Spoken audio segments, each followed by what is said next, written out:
16 जुलाई 2012 को सैडी घाट पर चार दोस्त अनिकेत, साहिल, राजीव और अमित सब हॉलीडे एंजॉय करने के बाद रात में घर वापस लौट रहे थे।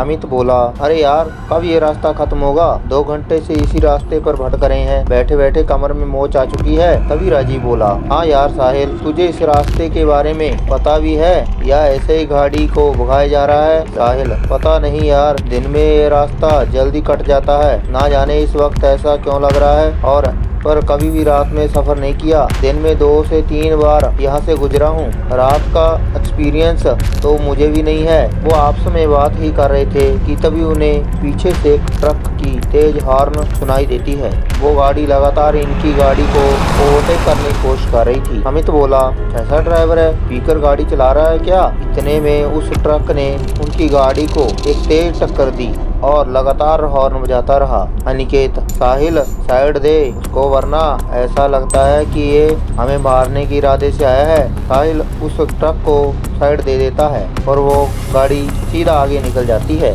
तभी साहिल बोला, तुम लोगों ने उस गाड़ी को देखा? ऐसा लग रहा था कि जैसे खंडर से निकला हो। ऐसा लगता है 200 साल पुराना ट्रक है। वो लोग इस एक्सीडेंट से घबरा गए थे। तकरीबन 10 मिनट बाद गाड़ी एक पुराने कब्रिस्तान से गुजरती है। उस हाईवे पर एक कब्रिस्तान भी पड़ता था। गाड़ी जैसे ही उस कब्रिस्तान से गुजरती है, उन्हें कब्र के पास वही पुरानी ट्रक दिखती है जो थोड़ी देर पहले उनकी जान की दुश्मन बनी थी। तभी राजीव बोला, साहिल गाड़ी रोक तो वो देख। फिर अमित बोला, अरे तो वही ट्रक है जिसने हमें परेशान किया था। फिर साहिल बोला, मुझे लगता है कि हमें एक बार जाकर देखना चाहिए कि क्या बात है। फिर अमित बोला, तुम पागल हो गए क्या? आधी रात तरह कब्रिस्तान में जाने की बात कर रहे हो? अरे मरना है क्या?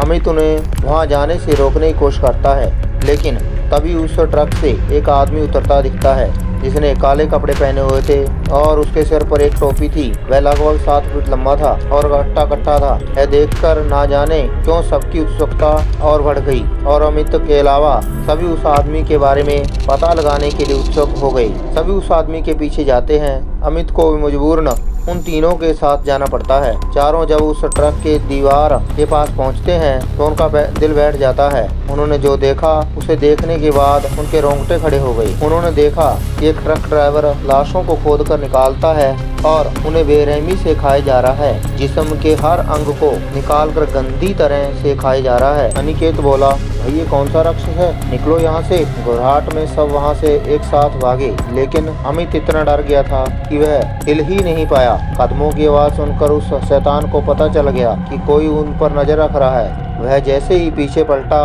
उससे वह तीनों लड़के भागते और एक वहाँ खड़ा दिखा। वह शैतान अमित के करीब पहुंचा और उस शैतान ने सीधा अमित के गले पर वार किया और एक ही बार में अमित की दर्दनाक चीख निकली और उसके बाद ही अमित की वही मौत हो गई। वह तीनों गाड़ी की तरफ भागे और गाड़ी के पास पहुंचकर गाड़ी में बैठ गई। अब तक स्थान उनके पीछे नहीं भागा था, बल्कि दूर से ही खड़ा उन्हें घूर रहा था। गाड़ी स्टार्ट करने की पूरी कोशिश कर रहा था, लेकिन उनकी कार स्टार्ट नहीं हो रही थी। तभी दूर खड़ा स्थान धीरे से उनकी तरफ बढ़ता है और वह लगभग गाड़ी के नजदीक पहुंच गया था। तभी गाड़ी स्टार्ट हो गई और तेजी से साहिल गाड़ी को आगे बढ़ाने लगा। वह स्थान इन तीनों के पीछे पड़ चुका था और तभी वह हवा में उड़ने लगा और गाड़ी के ऊपर कूद जाता है। जैसे ही अनिकेत उस गाड़ी के ऊपर शैतान को देखने लगता है, तभी शैतान अपनी तेजधार तलवार निकालता है और अनिकेत का सिर धड़ से अलग कर देता है और वह गाड़ी में ही तड़पने लगता है। यह देखकर साहिल और राजीव दोनों डर गए और दोनों जान बचाने के लिए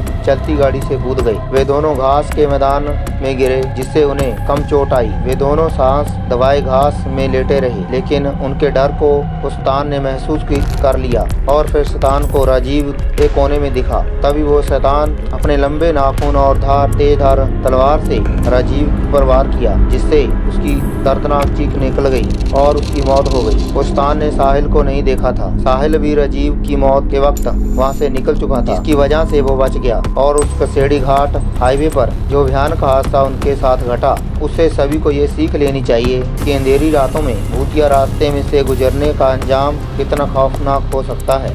कहते हैं उस भूतिया सड़क पर कोई शैतान है जो हर रात 12 से 3 बजे के बीच पुराने खतरनाक ट्रक से आगे अपने शिकार का पीछा करता है और उसे मारकर कब्रिस्तान में दफना देता है और अगली रात उसे कब्रिस्तान से निकालकर उसके जिस्म के टुकड़े को खा जाता है जिससे वो अमर रह सके।